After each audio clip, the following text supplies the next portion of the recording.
The crate arrived on a gray morning, its wood damp from the mist that clung to the streets. No note, no address. The old shopkeeper dragged it inside, muttering curses under his breath.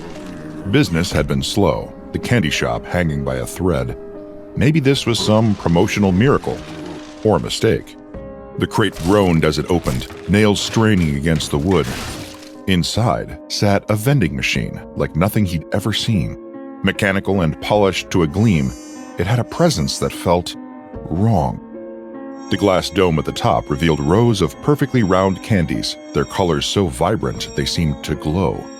He tilted the machine slightly, spotting words engraved on the underside. "Try something different today, sweet and candy red." He snorted and shook his head. Wretch this stuff. Still, desperate times. He dusted off a corner near the front window and set the machine there. Its coin slot caught the light, winking at him like it knew something he didn't. The old man stared at it for a moment before fishing a coin from his pocket. One little test couldn't hurt. The coin clinked as it slid in. He pulled the lever, and the machine whirred mechanically, spitting out a single candy into the tray below. It was perfect, round, red, and faintly glistening. He rolled it in his palm before popping it into his mouth. The flavor hit him like a revelation. Sweetness bloomed on his tongue, bright and irresistible. It was like every childhood memory condensed into one perfect bite. For a moment, he forgot the world, forgot the bills, forgot the empty streets outside. Then, it turned. The sweetness soured, twisting into something sharp and metallic. His tongue burned, his throat tightening as if a fist had gripped it. His vision blurred, the shop tilting wildly around him. A pressure built in his chest, and his heart thudded like it was trying to escape. The whispers came next, soft at first, then getting louder. They skittered around his mind. His hands trembled, and he clawed at his shirt as though it might stop the suffocating weight pressing down on him. Then came the blood. At first, he dismissed the dampness under his arms, thinking it was sweat from the panic gripping him. But when he pulled his trembling hand away from his shirt, it was slick and red. His heart stopped, or at least it felt like it, as he looked down. Crimson stains seeped through his sleeves, pooling in the folds of his armpits. The sticky wetness spread to his toes, soaking his socks and dripping onto the wooden floor. "No," he whispered, his voice shaky. "No, no, no." The old man stumbled toward the mirror behind the counter, catching his reflection. Bloodshot eyes stared back at him, veins bulging and red tears streaming down his face. A faint trail of red trickled from his nose, dripping onto the counter. The sight twisted his stomach, and he nearly collapsed as the whispers in his head grew louder. His breath came in short, sharp gasps. He tried to wipe the blood away, but it only smeared, leaving crimson streaks on his pale skin. His trembling legs gave out, and he fell behind the counter, the whispers rising to a deafening roar in his ears. He stumbled backward, crashing into the shelves behind the counter. Glass jars rattled and fell, the sound barely registering. His knees buckled, and he collapsed onto the floor, gasping for air as the whispers rose to a crescendo. Cold sweat dripped down his back, pooling around him as his body shook uncontrollably. The machine stood silent, its polished surface reflecting the shopkeeper's pale, horrified face. Hours passed before the shopkeeper stirred. He sat up slowly, his breath shallow and uneven. Every inch of him screamed with exhaustion, his heart racing as though it might burst. His throat was raw, and every breath felt like swallowing shards of glass. The blood had dried, crusting over his skin and clothes. The whispers had faded, but they still echoed faintly in the corners of his mind. He staggered to his feet, gripping the counter for support. His eyes darted to the candy machine in the corner, its polished surface gleaming in the dim light. The lever glinted, innocent and inviting, as if mocking him. A sudden surge of anger jolted him into action. He grabbed a large garbage bag from behind the counter, the crinkle of the plastic loud in the stillness of the shop. With trembling hands, he approached the machine. His fingers hesitated on the glass dome containing the candies, but the whispers that had haunted him surged in his mind, spurring him forward. He yanked the dome off with a sharp pull, the glass cool and unnervingly smooth under his fingers. It felt heavier than he'd expected, Or maybe that was just the weight of the fear gnawing at him. One by one, the gumballs tumbled into the bag, their faintly shimmering surfaces catching the light as they fell in an almost hypnotic cascade. The shopkeeper tightened the bag with a savage twist, tying it shut with a knot that his shaking hands barely managed. He marched to the alley behind the shop, each step driven by a mixture of determination and dread. The garbage bin stood there, rusting and leaning slightly to one side, its lid askew. He threw the bag inside with more force than necessary, the gumballs rattling against the metal like sinister marbles. Slamming the lid shut, he lingered for a moment, his breath coming in uneven gasps. The whispers in his mind seemed fainter now, but they weren't gone. Back inside the shop, his gaze drifted back to the machine.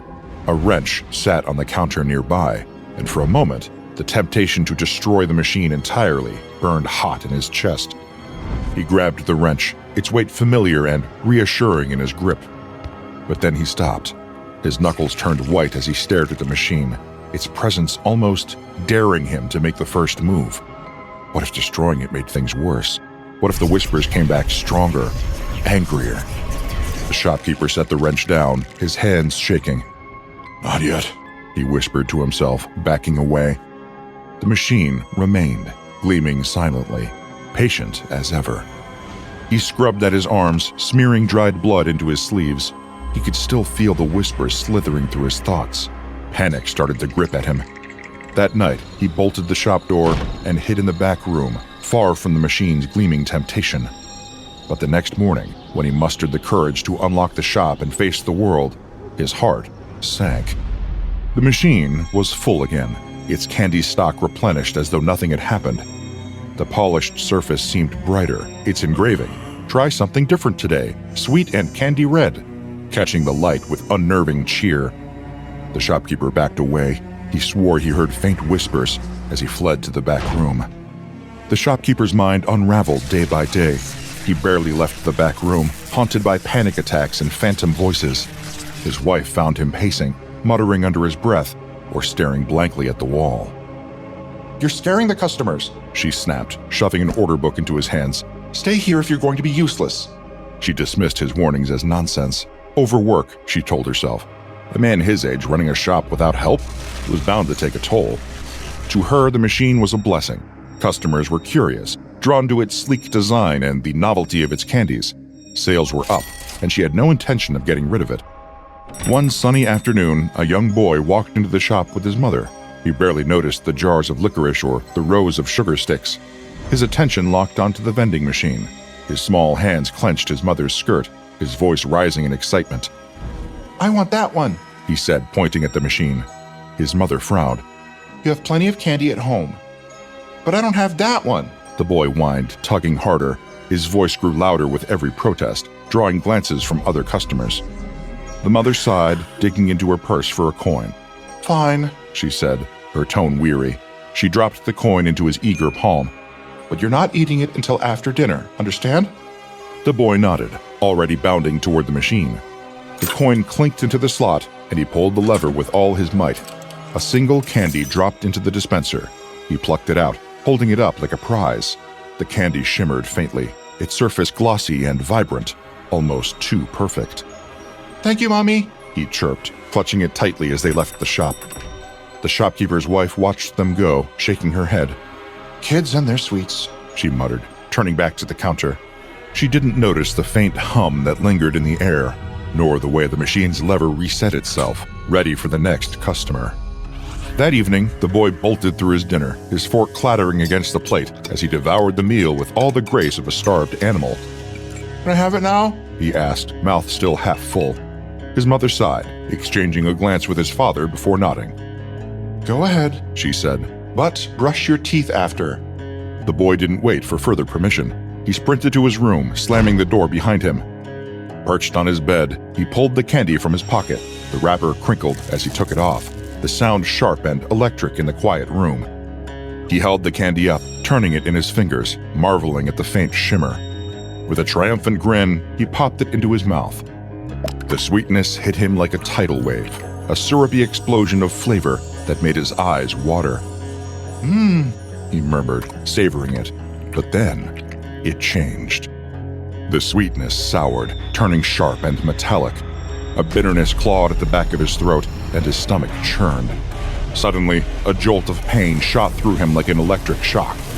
His fingers twitched uncontrollably, dropping the candy wrapper onto the floor.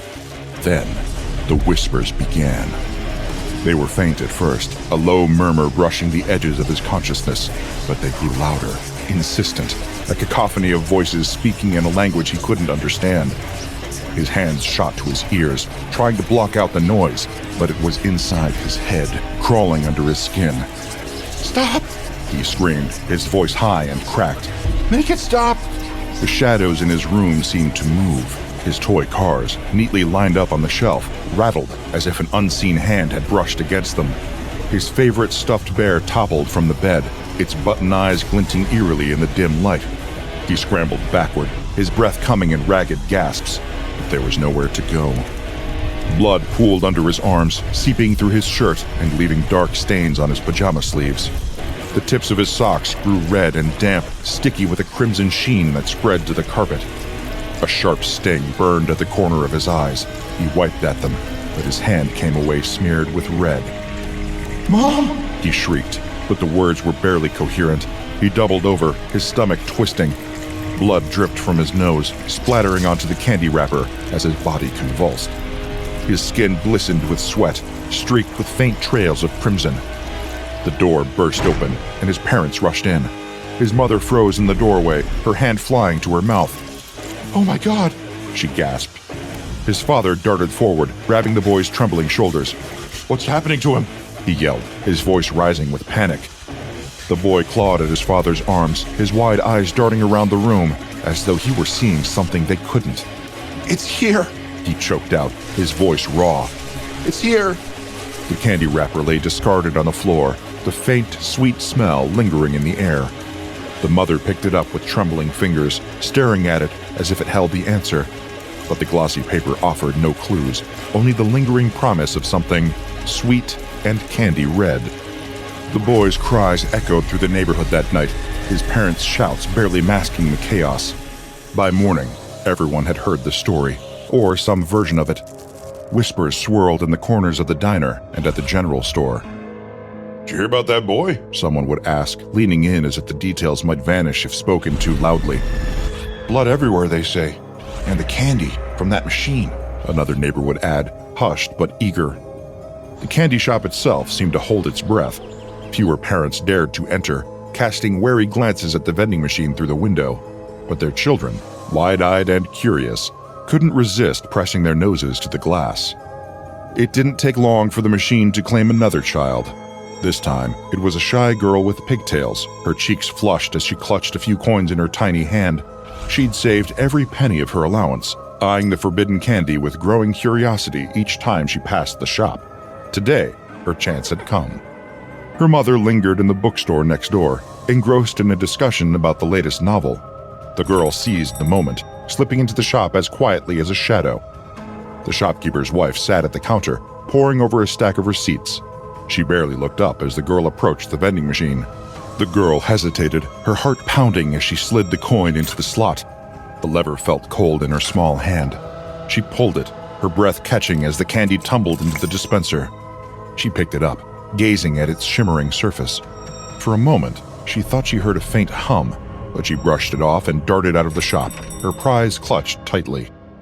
That night, her parents found her curled under her bed.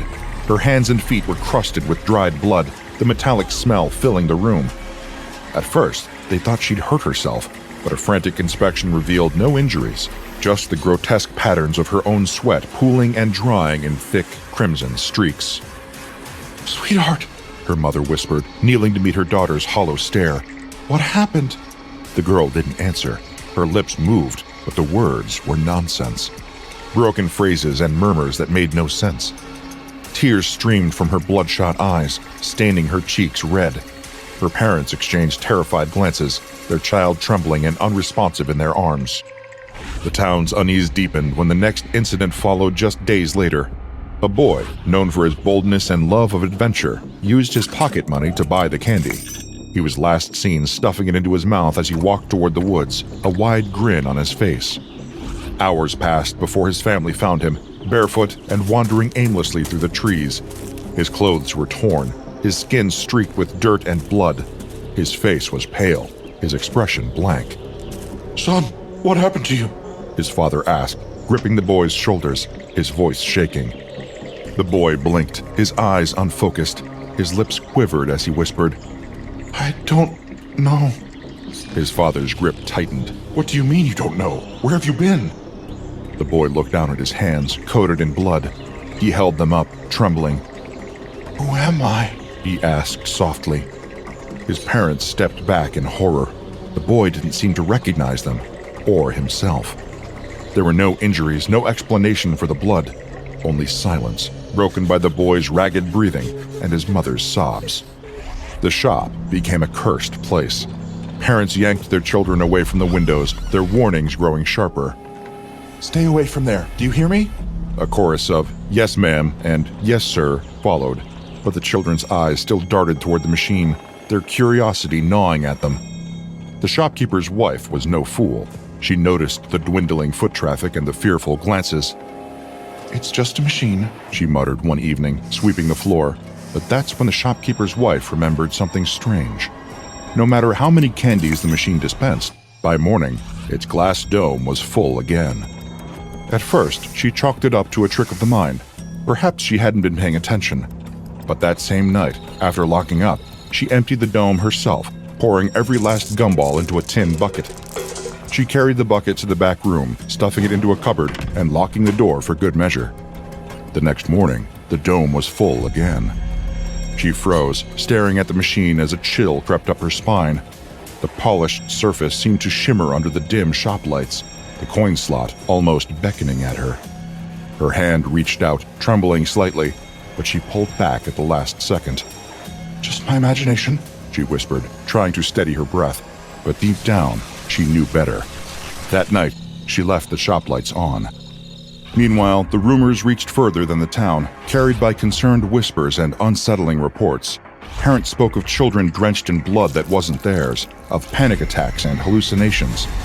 The stories of missing children and bizarre deaths eventually caught the attention of the SCP Foundation. One crisp morning, two men in dark suits entered the shop. Their voices were calm, their questions pointed. They introduced themselves as government officials conducting a safety inspection. "We've heard reports of strange occurrences linked to this machine," one said, his eyes fixed on the vending contraption. The shopkeeper's wife hesitated. "It's just a candy machine," she said weakly, but her voice faltered. The whispers had kept her awake for nights, and the memory of the refilled dome haunted her. The men exchanged a glance. "We'd like to take it for further examination," the other said, "for public safety." Relief and dread warred within her.